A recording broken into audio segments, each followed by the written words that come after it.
Hi everyone, నేను first time cooking చేయబోతున్నాను. ఏంటంటే ఎగ్ ఆమ్లెట్. నేను చాలా ఎగ్జైటింగ్గా ఫీల్ అవుతున్నాను, ఎందుకంటే నేను ఫస్ట్ టైం కుకింగ్ చేయబోతున్నాను కాబట్టి అది చాలా టేస్టీగా ఉండబోతుందని నేను అనుకుంటున్నాను. హాయ్ ఫ్రెండ్స్, మా అమ్మ అయితే ఫస్ట్ సారి ఎగ్ ఆమ్లెట్ వేస్తుంది. చాలా చాలా సంతోషపడుతుంది అనమాట. ఆమె ఎగ్ ఆమ్లెట్ వేస్తున్నందుకు అందులోకి ఏమేం కావాలో అన్నీ కట్ చేసుకుని పెట్టుకుందనమాట. పెట్టుకుని అవన్నీ కలిపేసేసుకుంటుంది. కలిపేసేసుకుని ఎగ్ ఆమ్లెట్ అయితే చేస్తుంది అనమాట. నేను వద్దులే అన్నా కానీ లేదు, నేను ఒక్కసారైనా కుక్ చేయాలి, అందరూ చేస్తున్నారు, నాకు అసలు ఏమీ రావట్లేదని చెప్పేసి కుక్ చేస్తుంది. కానీ చాలా చాలా టేస్టీగా చేసింది ఎగ్ ఆమ్లెట్ అయితే మాత్రం.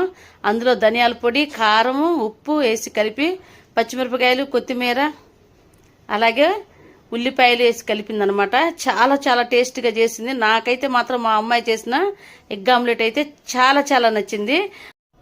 ఓకే ఫ్రెండ్స్, నేను కూడా చాలా హ్యాపీగా ఫీల్ అవుతున్నాను. Please like and subscribe. Bye.